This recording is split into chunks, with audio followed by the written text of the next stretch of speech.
Thanks for joining us for another exciting episode of Film Reels. We're going to be interviewing local filmmaker Ben Wydeven of Makeshift Media Group. So run for it, Marty, because you got to get there at 88 miles per hour. Coming at you! Ha!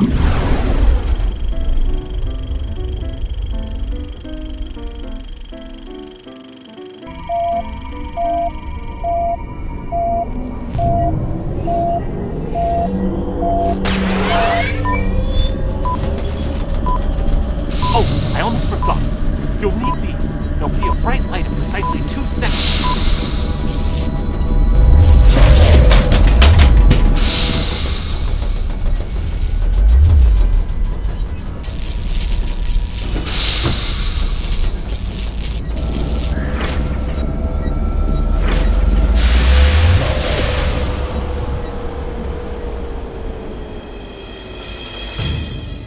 So that was a clip from Quantum of Vengeance that was directed by Ben Wydeven here, who we have on this episode of Film Reels. So Ben, let's just get this interview slapped off. Where were you born? Hannibal, Missouri. Hannibal, Missouri. Yep. Was it awesome growing up there? I did not grow up there. I actually grew up in Shawano, Wisconsin. What? So when did you move there? right after I was born. Oh, that was quick. Was it fun growing up there? Sort of. Sort of, okay. Where did you go to high school? I went to Shawano High School up until my sophomore year, and then I moved to Peshtigo, where I graduated. Okay. So. Did you do any awesome things in high school, extracurriculars? Were you in football? No, I was not in football. You seem like a football player. Everybody says I look like I'm a basketball player. Oh, well, fuck I actually played hockey. Yeah? Yeah. Oh, that's until pretty cool. I got too tall for that. I don't know many tall hockey players, so that makes sense. Yeah. Where did you go to college? My first college was UW Marinette, which was about 10 miles away from home. So I was staying at home for a while, and I got my associate's degree there. I studied journalism. I was writing for the paper there. Nice. I have no idea what it was called because that was a while ago. After that, I went to UW Milwaukee for 1 semester, which was film school. Okay. But I didn't really like it that much because it was just avant-garde. But I did get involved in the film department there. We got to go to the Cleveland International Film Festival. Nice. And that was fun, you know, seeing other films. It was kind of, at the time I hadn't really done any films, but I got my first camera when I was 15, and I had been, you know, self-studying the art of it. Yeah. So I like it. But up until that point, I hadn't really met anybody who was also a filmmaker, also passionate about it in the same way I was. So you read a lot of books and stuff like that. Yeah, I was very self-taught. I was reading books and learning from books how to set up a shot and how to edit and how to do that kind of stuff. And I remember watching Scream, and there was like behind-the-scenes stuff on that. I learned a little bit on that. I learned a lot from watching Jurassic Park. They had a great behind-the-scenes featurette, but that's really how I learned how to make movies. It's kind of like, you know, the behind-the-scenes stuff before there were DVDs with behind-the-scenes stuff. So then after Milwaukee, you went up to Stevens Point. Yep, I joined my friend John Winger in Stevens Point, and before we even started school that year, it was the fall, and that summer we talked about movies we were going to make. I had this crappy little VHS camera that we were shooting on. And the movies we made back then were more like skits, like Saturday Night Live skits almost feeling, and just, you know, slapstick comedy. And it was more, and John was playing this character that was, you know, well-established character that he created, and then I was playing myself. Which was just awkward, and so. But it was a great experience. You know, I was actually making a movie, and it was exciting, and I got to meet a lot of people there who are people interested in television and that kind of thing. Yeah. So it was easier to make a movie there.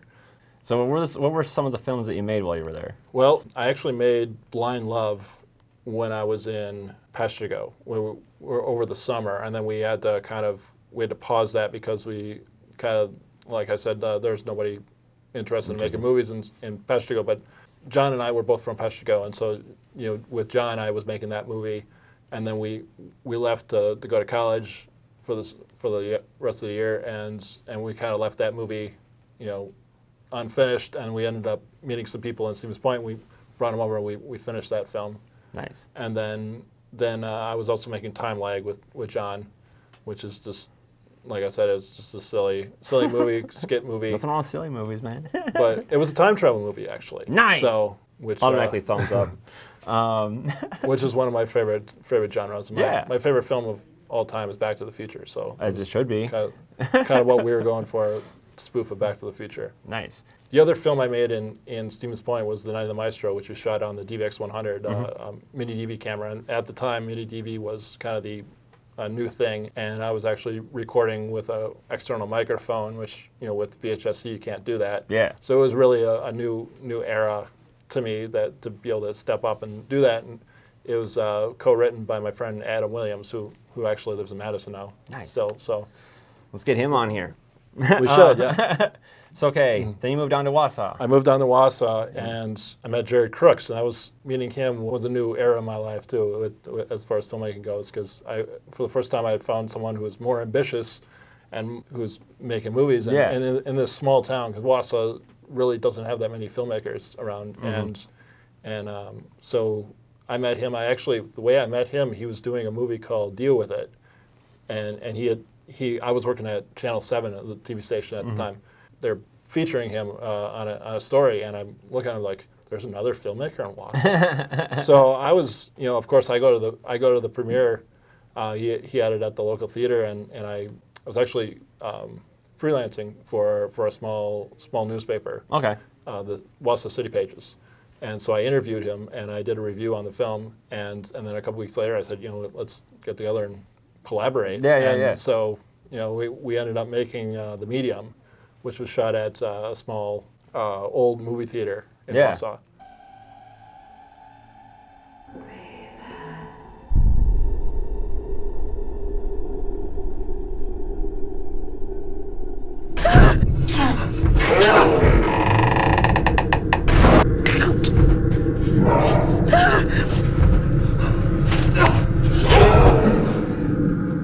That was the film I made in Wausau. The only film I made in Wausau. I was kind of bored over there. So. And that's when you moved down to Madison, Wisconsin then in 2007?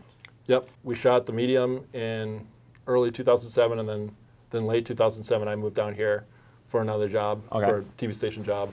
One of the first things I did when I came to Madison was I looked for the community access TV station, which was WIU, and I asked them if I could put it on the air because I had done the same thing in Wausau. That's how I met Eric, and I met other people at the station. And then the summer of 2008, they did this thing where there was like a 36-hour film fest or something like that, where they showed films on TV, and you were supposed to vote for your favorite film. The highest rated films would be in the film festival, and my film got in there. Nice. And ended up being the best medium length, which is funny because the film's called The Medium.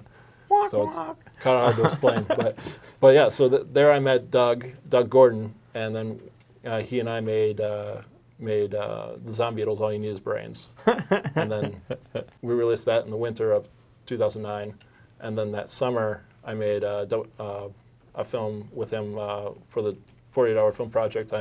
I had worked with all the people, like all people I knew for that project. So nice. So eventually you would work on Call Center 608, which is where I first heard of you. I found that on YouTube one day, and I thought it was like a mockumentary kind of show, but I later found out that it was a reality show. Let me ask you this, okay? Is it not going to fit into your budget, or it's just not going to fit into your plans? Some people go, some people won't, you know. Sometimes you got to pull that card, you know, who wear the pants, you know what I mean? Take your panties off, put your jeans back on. You're saying goodbye, why? Yep, a lot of people think that it's a mockumentary and that it's scripted, but the people that are in it are actually doing their job. And sometimes they don't even want me to be filming them because they're just trying to make money. Yeah.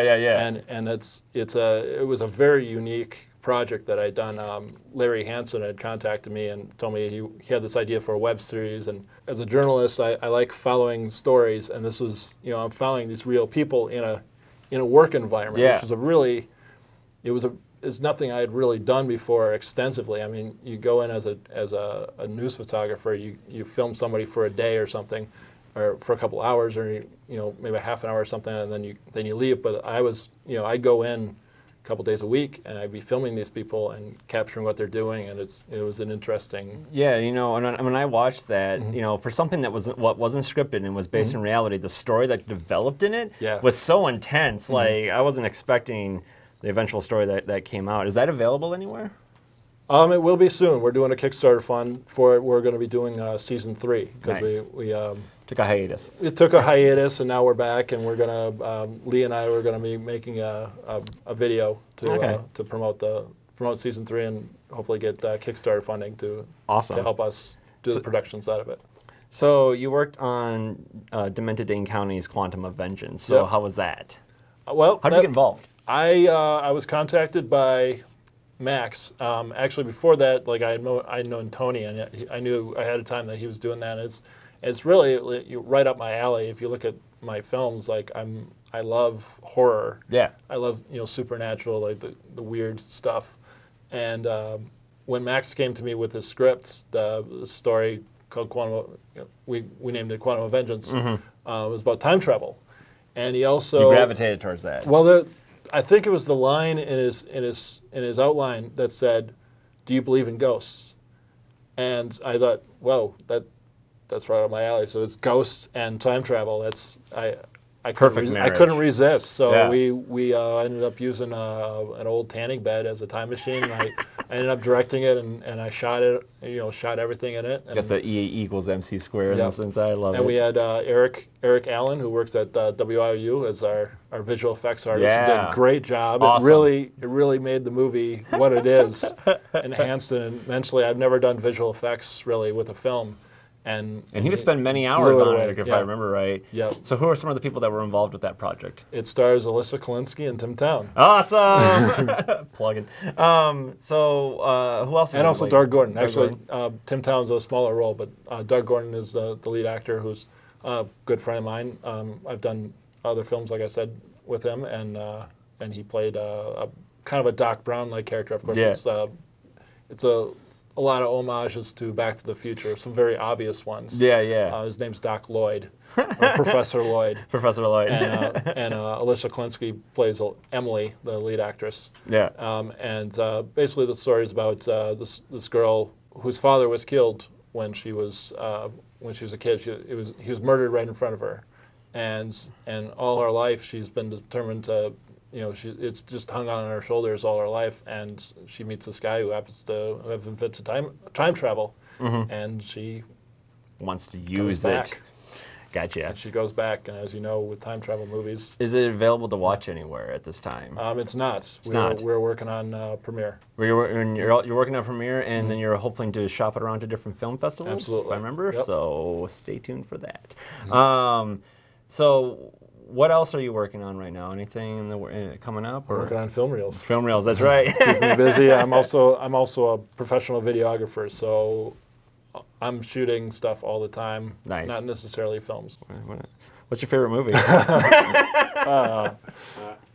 It's that time of day, huh? Yep. It's Back to the Future. Back to the Future? It's a time travel movie. Same thing as me. I love that movie. Yep. That movie's pretty awesome. It is not just a time travel movie. It's actually labeled as a comedy. Yeah. Which to me feels kind of weird because it's got some very dark elements to it. Spoiler alert: Doc Brown gets killed in the first 15 minutes of the movie. For those who haven't seen the 1985 feature, have you ever noticed that the Easter egg at the beginning and the end of the movie?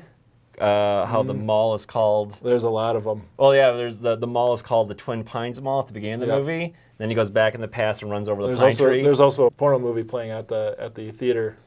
In '85, and versus the Ronald Reagan movie playing. Oh yeah, that's right. But yeah, and then he goes back to the future, and then it's called the Lone Pine Mall because he ran over the tree. He ran over the one tree. Which I always thought was like a subtle hint, a subtle little thing. Because, lots of them. Because it happens at the beginning of the movie and the end of the movie, and everyone never sees the connection between the two. Very small things. And also, did you know that there's a bicycle going by at a certain point in 1955, which in Back to the Future Part 2, Doc actually uses a bicycle to find Marty. Really? But that's it's kind of a conspiracy, somewhat of a conspiracy, but it's not actually Christopher Lloyd on the bike, but because it's Christopher Lloyd in the foreground with this guy on a bike in the background, but it could be. It looks like it could be. I don't know the filmmakers actually wrote the sequel in like that, but it's what I look for when I look for modern films. Is a film that I can watch over and over again. Another film I love is Memento because it goes backwards, and it's something you have to watch it. You have to watch it more than once to understand it. Now it not only goes backwards, but there's little segments that are going forwards. But the thing is, the movie kind of meets in the middle at the very end. Yeah. Which, there's a flashback sequence that's going forward. For the most part, it's going scene by scene backwards. That's a good movie. You really have to be, paying attention, and that's as a filmmaker, that's what I look for. That's what I like to make a film that you have to watch more than once to appreciate it more and more. And the more times you watch it, the more you appreciate it. That's what I think a film should be. Awesome. Well, that's all we got for this week of Film Reels. I disagree. Shut it down. So we're shutting it down because Eric says so. This is another exciting episode of Film Reels. So stay tuned for next week's. Join us for another exciting episode of Film Reels. We're going to be interviewing local filmmaker Ben Wydeven of Makeshift Media? Group. Makeshift Group. See, I forget. Makeshift Media. It's at the end of every single episode. I don't watch it till the very end. I just got to start over.